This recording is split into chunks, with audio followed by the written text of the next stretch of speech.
Sweet, welcome to day 10. So today we're going to talk about impulse control. And what I want you to know mostly about impulse control is that there's a part of your brain called the dorsolateral prefrontal cortex that basically is your impulse control center. And it has a shelf life.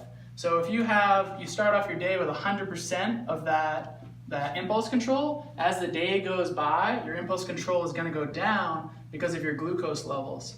So you have to keep eating throughout the day to keep your shelf life of your impulse control higher. Because oftentimes people make impulsive decisions when they're hungry, angry, lonely, or tired, right? And so that dorsolateral prefrontal cortex can run out. So if you're around something that you really want and you keep using that supply of impulse control, eventually it will run out. So be very careful around things that you want. If you put yourself in that situation, it's going to be hard to resist because it's easier to control your environment than your thoughts. Just remember that.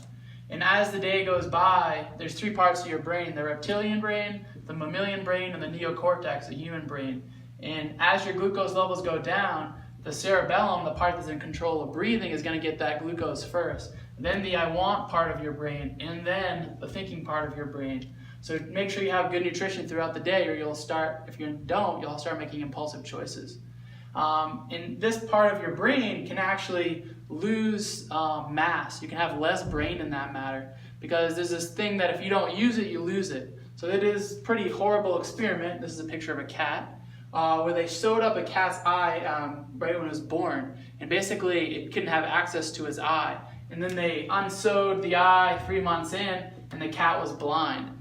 So basically it made a cat blind just by taking away that part of its brain that it didn't use. So it'll be redistributed those neurons to other parts. So the point I'm trying to make is that if you don't use your impulse control, you'll lose it, right? So people with addiction, they actually have, here's the average human, the amount of brain they have in that dorsolateral prefrontal cortex, someone with an addiction has less amount of brain there, right? And now what that happens means is that you haven't used your impulse control in the past.